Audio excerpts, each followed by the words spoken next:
மேகதாதுவில் அணை கட்டும் திட்டத்திற்கு மத்திய அரசு விரைவில் அனுமதி வழங்க வேண்டும் என பிரதமர் மோடியிடம் கர்நாடக முதலமைச்சர் டி.கே. சிவக்குமார் கோரிக்கை விடுத்துள்ளார். டெல்லியில் நடைபெற்ற நிதி ஆயோக் கூட்டத்தில் பங்கேற்ற கர்நாடக முதலமைச்சர் டி.கே. சிவக்குமார் பிரதமர் மோடி மற்றும் மத்திய நிதியமைச்சர் நிர்மலா சீதாராமனை தனித்தனியே சந்தித்து பேசியிருந்தார். அப்போது மேகதாது அணை கட்டும் திட்டத்திற்கு விரைவாக அனுமதி வழங்க வேண்டும் என கூறி பிரதமரிடம் அவர் அறிக்கை சமர்ப்பித்தார். மேகதாது அணை திட்டத்திற்கு எதிராக தமிழ்நாடு அரசு தொடர்ந்த வழக்கை உச்சநீதிமன்றம் தள்ளுபடி செய்திருப்பதாகவும் அவர் சுட்டிக்காட்டியுள்ளார். இதையடுத்து மத்திய நிதியமைச்சர் நிர்மலா சீதாராமனை சந்தித்து பேசியிருந்த டி.கே. சிவக்குமார் மேகதாது அணை தொடர்பான அறிக்கையை அவரிடம் கொடுத்தார். மேகதாதுவில் அணை கட்டுவதற்கு தவேக அரசு ஒருபோதும் அனுமதிக்காது என்று அமைச்சர் நிர்மல்குமார் கூறியிருந்த நிலையில் கர்நாடக முதலமைச்சர் தொடர்ந்து அணை கட்டுவதில் தீவிரம் காட்டி வருவது குறிப்பிடத்தக்கது.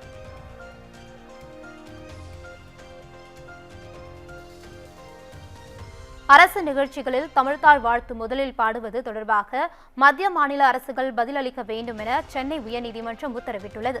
தமிழ்நாட்டில் கடந்த மே மாதம் நடந்த முதலமைச்சர் பதவியேற்பு விழா மற்றும் அமைச்சர்கள் பதவியேற்பு விழாவில் தமிழ்த்தாய் வாழ்த்து மூன்றாவதாக பாடப்பட்டது சர்ச்சையை ஏற்படுத்தியது. இந்த நிலையில் தமிழ்த்தாய் வாழ்த்துடன் அரசு நிகழ்ச்சிகள் தொடங்குவதை உறுதி செய்ய உத்தரவிட வேண்டும் என சென்னை உயர்நீதிமன்றத்தில் வழக்கு தொடரப்பட்டது. இந்த வழக்கு தலைமை நீதிபதி சுஷ்ருத் அரவிந்த் தர்மாதிகாரி மற்றும் நீதிபதி அருள்முருகன் முன்பு விசாரணைக்கு வந்தபோது தமிழ்த்தாய் வாழ்த்து விவகாரம் தொடர்பாக 8 வாரங்களில் பதிலளிக்க வேண்டும் என மத்திய மாநில அரசுகளுக்கு நீதிபதிகள் உத்தரவிட்டனர்.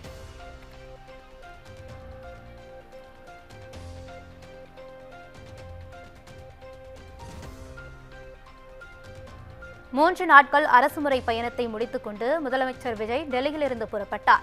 பிரதமர் மோடி தலைமையிலான டெல்லி பாரத் மண்டபத்தில் நடைபெற்ற நிதி ஆயோக் கூட்டத்தில் பங்கேற்பதற்காக கடந்த ஜூன் 10ஆம் தேதி தமிழக முதல்வர் விஜய் டெல்லி சென்றார்.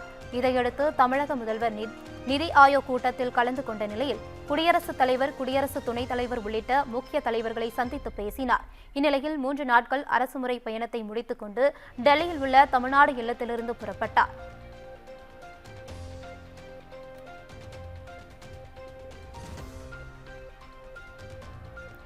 தமிழ்நாட்டில் 10, 12ஆம் வகுப்பு மதிப்பெண் சான்றிதழ் அச்சடிக்கும் பணி இன்னும் தொடங்கவில்லை என தேர்வுகள் துறை இயக்குநர் தெரிவித்துள்ளார். சென்னை கோட்டூர்புரத்தில் நடைபெற்ற கல்வி அலுவலர்களுக்கான ஆய்வுக் கூட்டத்தில் தேர்வுகள் துறை இயக்குநர் சசிகலா கலந்து கொண்டார். அப்போது பேசிய அவர் 12ஆம் வகுப்பு மதிப்பெண் சான்றிதழில் மாணவர்களின் தகவல்களை துல்லியமாக கொடுக்க வேண்டும் என்றும் பள்ளியில் உள்ள மாணவர்களின் விவரங்களை தெளிவாக எமிஸ் தளத்தில் பதிவு செய்ய வேண்டும் என்றும் உத்தரவிட்டார். 10, 12ஆம் வகுப்பு மதிப்பெண் சான்றிதழை அச்சடிக்கும் பணி இன்னும் தொடங்கவில்லை என கூறிய அவர் பள்ளியில் படிக்கும் போதே விவரங்களை சரி செய்ய வேண்டும் என்றும் பள்ளி விட்டு சென்ற பின் சரி செய்யும் பணி கூடுதல் வேலையாக உள்ளதாகவும் தெரிவித்தார்.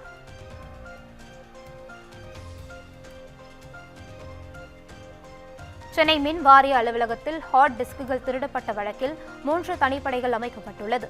சென்னை அண்ணா சாலையில் உள்ள மின் வாரிய தலைமை அலுவலகத்தில் ஹார்ட் டிஸ்குகள் திருடப்பட்ட சம்பவத்தில் 2 பேரை போலீசார் கைது செய்தனர். இந்த வழக்கு சிபிசிஐடிக்கு மாற்றப்பட்ட நிலையில் அது தொடர்பான ஆவணங்களை காவல்துறை ஒப்படைத்தது. இதன் அடிப்படையில் வழக்கு பதிவு செய்த சிபிசிஐடி அதிகாரிகள் கைதான 2வரையும் காவலில் எடுத்து விசாரிக்க முடிவு செய்தனர். இந்த நிலையில் தற்போது 2 தனிப்படைகளை அமைத்து சிபிசிஐடி உத்தரவிட்டுள்ளது. இதனால் வழக்கில் மேலும் பலர் கைது செய்யப்படலாம் என கூறப்படுகிறது.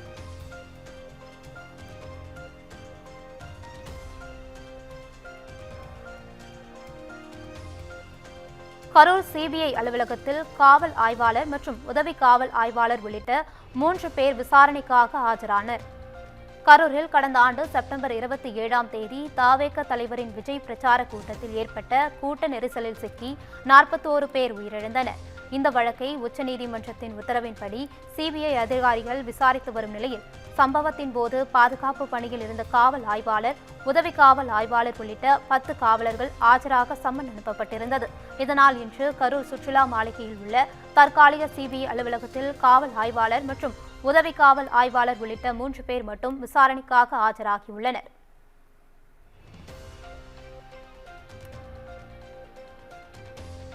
டெல்டா மாவட்டங்களை வறட்சி பாதித்த பகுதிகளாக அறிவிக்க வேண்டும் என பாமக தலைவர் அன்புமணி வலியுறுத்தியுள்ளார்.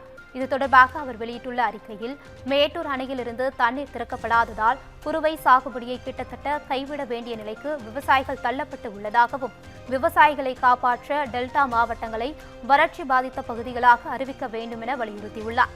தொடர்ந்து மத்திய அரசிடம் நிதி உதவி பெற்று விவசாயிகளுக்கு நிவாரண உதவி வழங்க வேண்டும், குறுகிய கால பயிர்களை சாகுபடி செய்யலாமா என்பது குறித்து ஆலோசனைகளை வழங்க வேண்டும் எனவும் குறிப்பிட்டுள்ளார்.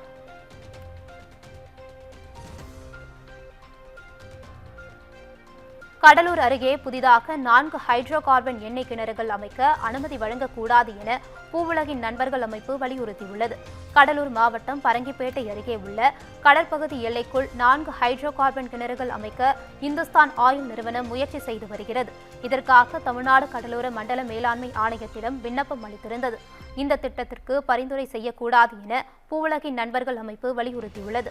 கடந்த ஆட்சியில் இந்த திட்டத்திற்கு எதிரான நிலைப்பாடு இருந்ததாகவும் தற்போதைய தாவேக அரசும் இதே நிலைப்பாட்டை எடுக்க வேண்டும் எனவும் கோரிக்கை வைத்துள்ளது.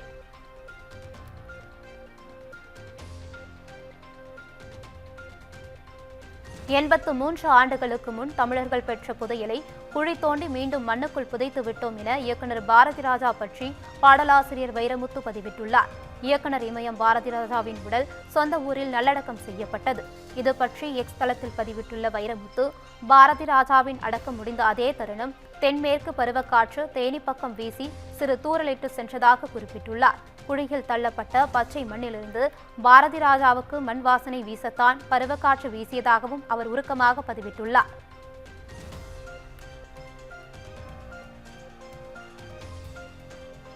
தொடர் மின்வெட்டால் விவசாய நிலங்கள் கடுமையாக பாதிக்கப்பட்டுள்ளதால் தமிழக அரசு உடனடியாக நடவடிக்கை எடுக்க வேண்டும் என தேமுதிக பொதுச் செயலாளர் பிரேமலதா விஜயகாந்த் வலியுறுத்தியுள்ளார். இதுகுறித்து அவர் வெளியிட்டுள்ள அறிக்கையில், கடலூர் மாவட்டம் விருதாச்சலம் மற்றும் அதன் சுற்றுவட்டார பகுதிகளில் தொடர்ச்சியாக நிலவி வரும் மின்வெட்டு காரணமாக விவசாயிகள் சாகுபடி செய்துள்ள பயிர்களுக்கு போதிய நீர் கிடைக்காத நிலை ஏற்பட்டுள்ளது என குறிப்பிட்டுள்ளார். இதனால் பயிர்கள் வாடியதால் விவசாயிகள் பெரும் பொருளாதார இழப்பையும் வேதனையும் சந்தித்து வருகின்றனர் எனவும் தேமுதிக பொதுச் செயலாளர் குற்றம் சாட்டியுள்ளார். எனவே விவசாயிகளின் நலனை கருத்தில் கொண்டு அரசு உடனடியாக நடவடிக்கை எடுக்க வேண்டும் என பிரேமலதா விஜயகாந்த் வலியுறுத்தியுள்ளார்.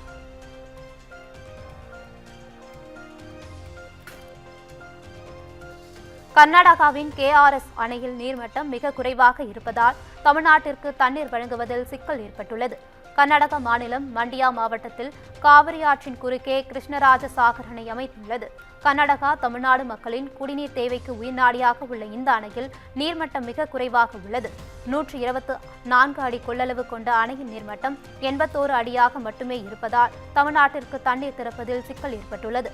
இதனால் இரு மாநிலங்களுக்கும் இடையே காவிரி நதிநீர் பங்கீடு விவகாரம் மீண்டும் பூதாகரமாகும் நிலை உருவாகியுள்ளது.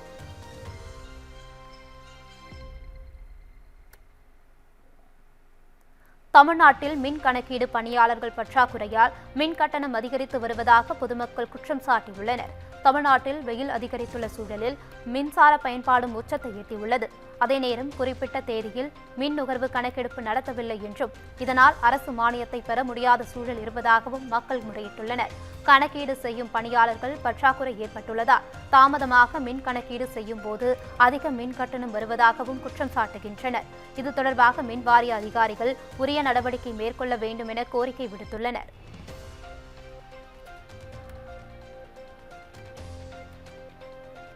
கடலூர் அருகே 4 ஹைட்ரோ கார்பன் கிணறுகள் அமைக்க அனுமதி கோரி கடலோர ஒழுங்குமுறை ஆணையத்திடம் இந்துஸ்தான் ஆயில் நிறுவனம் விண்ணப்பம் அளித்துள்ளது. பரங்கிப்பேட்டையிலிருந்து 18 கிலோமீட்டர் தொலைவில் கடலுக்குள் எண்ணெய் கிணறுகள் அமைக்க திட்டமிடப்பட்டுள்ளது. ஏற்கனவே கடந்த 2005ஆம் ஆண்டு அனுமதி பெற்று அமைக்கப்பட்ட கிணறுகளில் எண்ணெய் இருப்பு குறைந்துவிட்ட நிலையில் 425 கோடி ரூபாய் செலவில் புதிய கிணறுகள் அமைக்க அனுமதி கோரப்பட்டுள்ளது.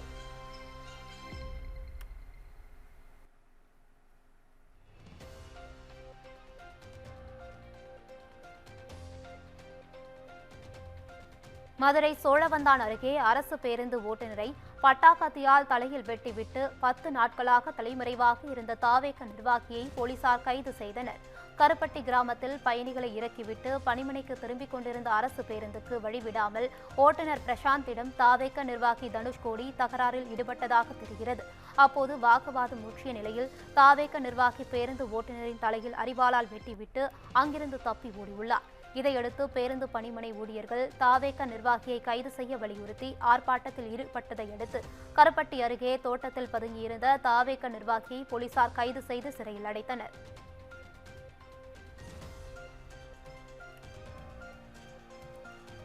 வைகை அணையின் நீர்மட்டம் ஒரு வாரத்தில் 4 அடி அதிகரித்துள்ளதாக தெரிவிக்கப்பட்டுள்ளது. தேனி மாவட்டம் ஆண்டிப்பட்டி அருகே அமைந்துள்ள வைகை அணை தேனி, திண்டுக்கல், மதுரை, சிவகங்கை மாவட்டங்களின் முக்கிய நீர் ஆதாரமாக விளங்கி வருகிறது. 5 மாவட்ட பாசனத்திற்காகவும் குடிநீருக்காகவும் தண்ணீர் திறக்கப்பட்டதால் தண்ணீரின் அளவு கிடுகிடுவென சரிந்தது. இதனால் கடந்த 5ஆம் தேதி அணையின் நீர்மட்டம் 21.51 அடியாக சரிந்தது. இதனால் குடிநீருக்கு கூட தண்ணீர் திறக்க முடியாத சூழல் ஏற்பட்டது. இந்த சூழலில் மேற்கு தொடர்ச்சி மலைப்பகுதியில் பெய்த மழை காரணமாக முல்லை பெரியாறு அணையில் இருந்து கூடுதல் தண்ணீர் திறக்கப்பட்டது. இதனால் வைகை அணைக்கு நீர்வரத்து படிப்படியாக உயர்ந்து 26.12 அடியாக அதிகரித்துள்ளதாக தெரிவிக்கப்பட்டுள்ளது.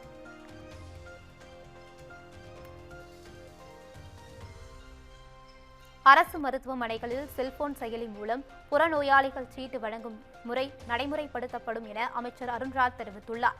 இது தொடர்பாக செய்தியாளர்களிடம் பேசிய அவர், தமிழ்நாட்டில் உள்ள அரசு மருத்துவமனைகளில் புறநோயாளிகள் சீட்டு வழங்குவதற்காக மக்கள் நீண்ட நேரம் காத்திருக்கும் நிலை ஏற்பட்டுள்ளதாக தெரிவித்தார்.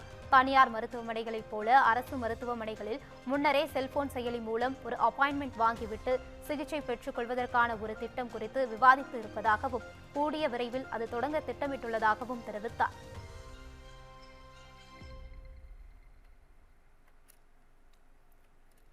மன்னார்குடி அருகே சாலை விபத்தில் உயிரிழந்த மாணவர்களின் குடும்பத்தினருக்கு தலா 3 லட்சம் ரூபாய் நிவாரணம் வழங்க முதலமைச்சர் விஜய் உத்தரவிட்டுள்ளார். திருவாரூர் மாவட்டம் காரிக்கோட்டை பகுதியில் உள்ள அரசு உயர்நிலைப் பள்ளியில் வகுப்பு முடிந்து மாணவர்கள் வீடு திரும்பிக் கொண்டிருந்தனர். அப்போது மன்னார்குடி நோக்கி வந்த காரின் டயர் வெடித்ததில் கட்டுப்பாட்டை இழந்த வாகனம் பள்ளி மாணவர்கள் மீது மோதி விபத்துக்குள்ளானது. இதில் 6ஆம் வகுப்பு மாணவர்களான லோகேஸ்வரன், ரஜித், 7ஆம் வகுப்பு மாணவன் ராஜமுரளி ஆகியோர் சம்பவ இடத்திலேயே பரிதாபமாக உயிரிழந்தனர். இதையடுத்து உயிரிழந்த மாணவர்களின் குடும்பங்களுக்கு தலா 3 லட்சம் ரூபாய் நிவாரணம் வழங்க உத்தரவிட்டுள்ள முதலமைச்சர் படுகாயமடைந்த ருத்திக் என்ற மாணவருக்கு சிறப்பு சிகிச்சை அளிக்க அறிவுறுத்தியுள்ளார்.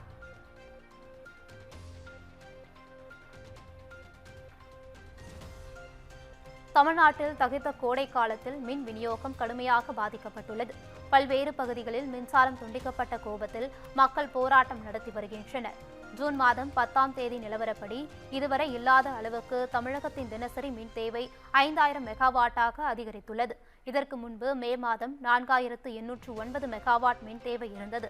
மின்வெட்டை தவிர்க்க முதலமைச்சர் விஜய் தலைமையிலான அரசு பழைய மின்மாற்றிகளை மாற்றுவது, கூடுதலான விநியோகத்திற்கு டிரான்ஸ்பார்மர்களை அமைப்பது, ஓவர்லோட் ஆகும் ஃபீடர்களை மாற்றியமைப்பது, பழுதான பழைய ஃபியூஸ்கள், பூமிக்கடியில் உள்ள கேபிள்களை மாற்றியமைத்தல் உள்ளிட்ட 24 மணி நேர உதவி எண்களை செயல்படுத்துதல் என்று பல்வேறு நடவடிக்கைகளை மேற்கொண்டுள்ளது.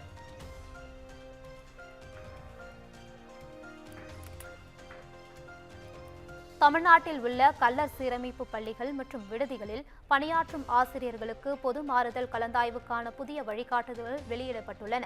இது தொடர்பாக தமிழக அரசின் பிற்படுத்தப்பட்டோர், மிகவும் பிற்படுத்தப்பட்டோர் மற்றும் சிறுபான்மையினர் நலத்துறை அரசாணை வெளியிட்டுள்ளது. ஆசிரியர் தேர்வு வாரியம் மூலமும் சிறப்பு தேர்வு மற்றும் நேரடி நியமனம் மூலமும் முறையாக நியமிக்கப்பட்டு பணியாற்றி வரும் அனைத்து ஆசிரியர்களும் பொது மாறுதல் கலந்தாய்வில் பங்கேற்கலாம் என அதில் தெரிவிக்கப்பட்டுள்ளது.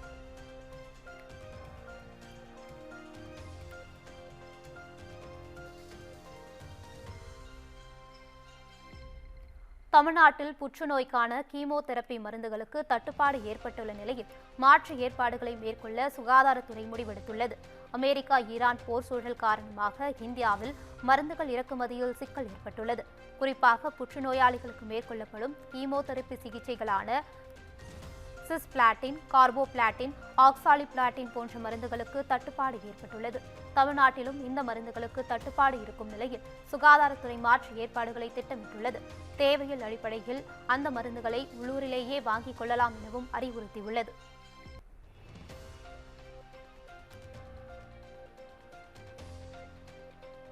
சென்னை விமான நிலையத்தில் எல்லை பாதுகாப்பு படை வீரரின் சூட்கேஸிலிருந்து துப்பாக்கி குண்டு பறிமுதல் செய்யப்பட்ட சம்பவம் பரபரப்பை ஏற்படுத்தியுள்ளது. ஆந்திராவை சேர்ந்த வீரர் யமலா குமார் விடுமுறையை ஒட்டி ரயிலில் சொந்த ஊருக்கு வந்துள்ளார். பின்னர் மீண்டும் பணியில் சேருவதற்காக விமானத்தில் அசாம் மாநிலம் கவுகாத்திக்கு பயணம் செய்ய வந்தார். சென்னை விமான நிலையத்தில் ஸ்கேன் மூலம் அவரது உடைமைகள் பரிசோதித்த போது எச்சரிக்கை மணி ஒலித்தது. இதையடுத்து அதிகாரிகள் சோதனை மேற்கொண்ட போது எல்லை பாதுகாப்பு படை வீரரின் சூட்கேஸில் குண்டு ஒன்று இருந்தது கண்டுபிடிக்கப்பட்டது. இதையடுத்து துப்பாக்கி குண்டை பறிமுதல் செய்த அதிகாரிகள் அவரது விமான பயணத்தை ரத்து செய்து போலீசாரிடம் ஒப்படைத்தனர். அவரிடம் போலீசார் விசாரணை மேற்கொண்டுள்ளனர்.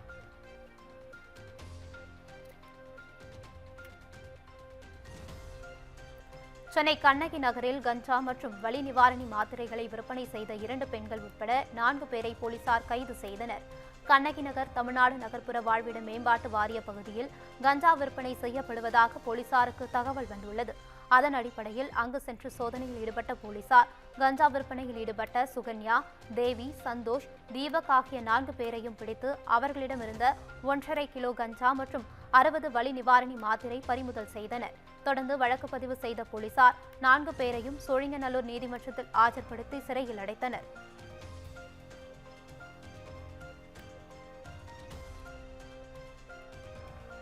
சென்னை ஆலந்தூரில் பெண்ணுக்கு தொல்லை தந்ததாக வடக்கு தாவேக பகுதி செயலாளர் மீது வழக்கு பதிவு செய்யப்பட்ட நிலையில் கட்சியிலிருந்து அவர் நீக்கப்பட்டதாக சென்னை புறநகர் தாவேக மாவட்ட செயலாளர் சரவணன் எம்எல்ஏ அறிவித்துள்ளார். ஆலந்தூர் பகுதியைச் சேர்ந்த கீதா 160வது வட்டத்தில் மகளிர் உடற்பயிற்சி மையத்தின் பொறுப்பாளராக உள்ளார். இந்த நிலையில் பணியில் இருந்த கீதாவிடம் தாவேக நிர்வாகி வேம்புலி தொல்லை தந்ததாகவும் இரவு நேரத்தில் வீட்டிற்கு வந்து செல்வதாகவும் பரங்கிமலை போலீசாரிடம் புகார் அளித்துள்ளார். அதன் அடிப்படையில் வழக்கு பதிவு செய்த போலீசார் விசாரணை மேற்கொண்டு வருகின்றனர்.